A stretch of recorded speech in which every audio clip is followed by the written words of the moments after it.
Hey everybody, Jordan Norell here, making my daily video on circumcision.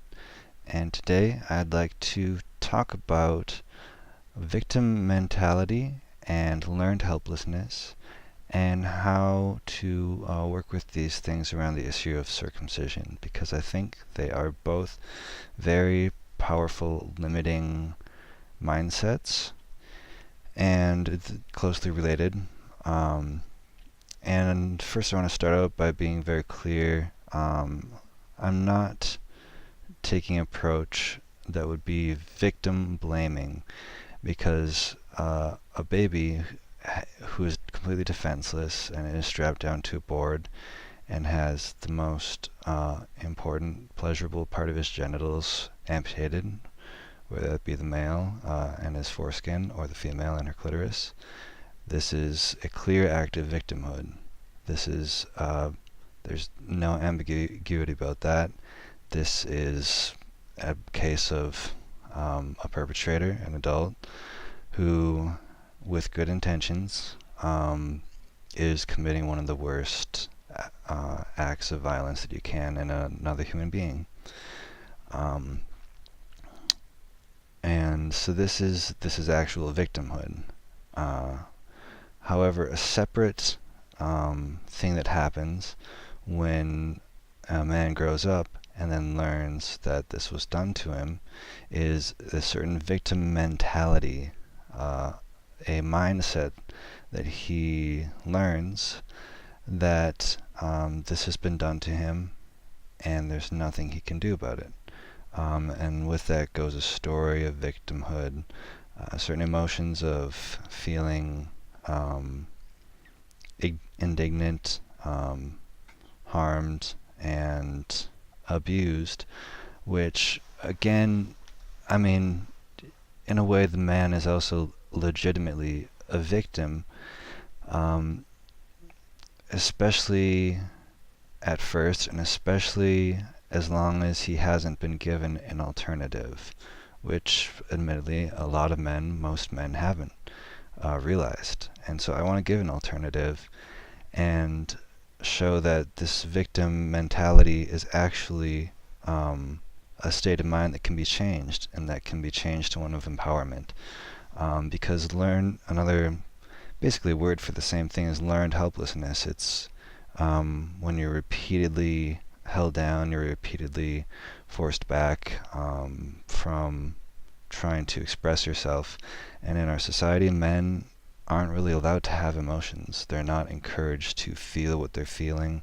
They're not encouraged to complain. They're not encouraged to speak out as victims so that they can get retribution, so that they can find healing, so that they can overcome victimhood. And so actually the first step in overcoming victimhood is to admit that you are a victim and that you have been severely aggressed upon.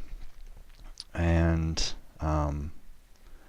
then from there becomes more options, because if you've learned to be completely helpless and there's nothing that you can do, and that you're just condemned to sort of be in this state of having these altered genitals and not being able to speak up because no one will listen to you, you're completely helpless, and you are encouraged by the stimuli from outside society that there's nothing you can do, and so you learn to just be helpless and either just pretend like it's okay and like there's no wrong. And our society has that so entrenched that actually a lot of men don't really believe that there's anything wrong that's been done to them. Or the other option is to just feel completely victimized, completely like you are harmed, but like there's nothing that you can do.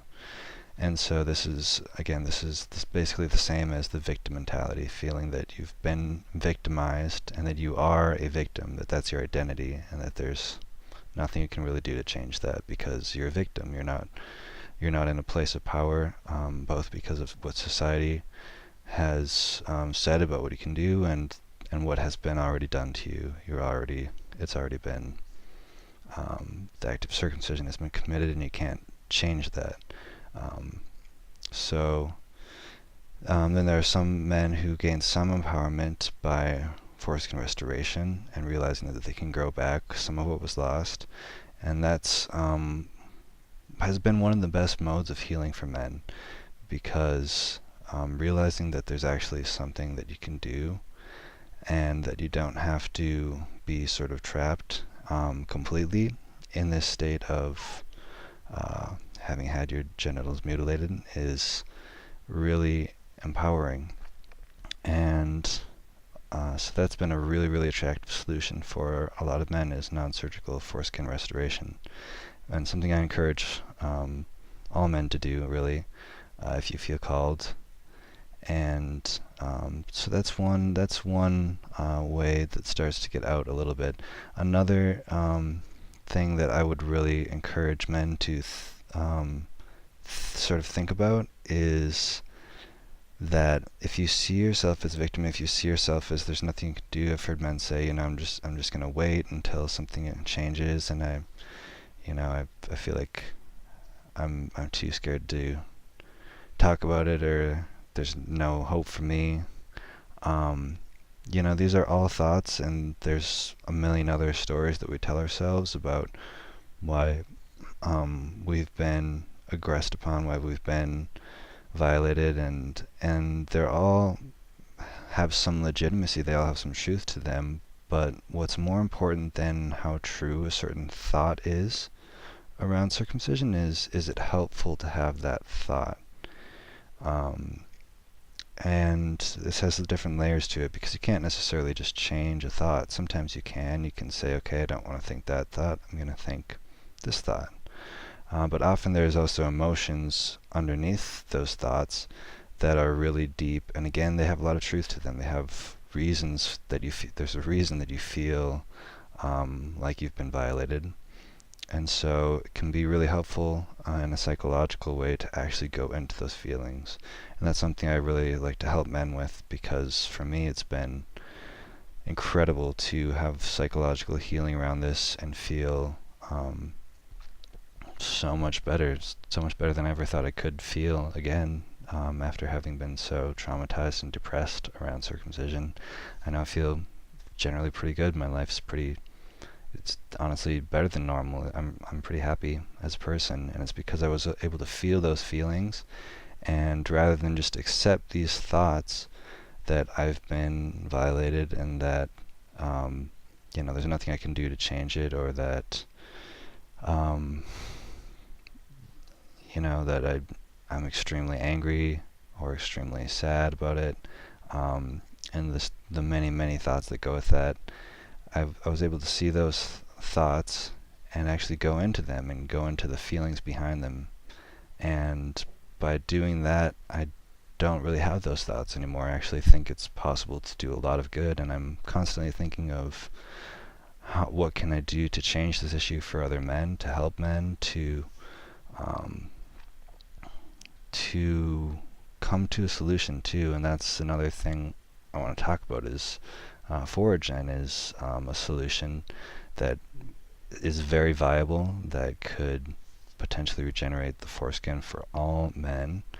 And it's really a matter of it being funded, of people getting behind it, of people getting the word out. We need all the help we can get. If you want to help Foragen, please contact me. I can get you in contact with our team, or I have ideas and ways that I can help you help us. And so we really need all the help we can get, and we need the money we can get. We need so many resources, and there's so many empowering ways that you can do that and make Foragen successful. And there's really so much you can do, and I guess that's the point of this video, is I want to just change that mindset and show that it's an idea that we are victims that prevents us from seeing how we can actually move forward and actually not be victims anymore, and that we can actually come to both emotional healing, and that we don't have to continue to be victims of our own emotions and our own thoughts, that we can change that by going into our emotions. Again, there's more layers here, and if you'd like more help with this, I'd be willing to talk to you. you can drop me a line. And but yeah, basically it's just seeing that there's these things that, whether or not they're true, they may not be helpful, and there's thoughts that are true, equally true. For example, that healing is possible. Emotional healing is possible, and that's a really helpful thought. That's a really totally true thought. And by adopting that thought, and by feeling, getting excited about it, getting excited about the fact that you can heal mentally and emotionally from circumcision, and ultimately that we could heal physically from it. And for me, that all started with healing emotionally, because once I did that, I was able to start to do so much more in terms of activism, in terms of helping others with psychological stuff. And I'm having a much huger impact than I ever would have thought was possible, because of doing that work, and because of not having a victim mentality around this anymore. So yeah, I'm just grateful for the transformation that I've had, and it's just truly incredible, and I'd really like to offer that and try to help out as many people as I can around this. So if you're interested, let me know. Otherwise, thank you all for watching, and I'll talk to you again tomorrow.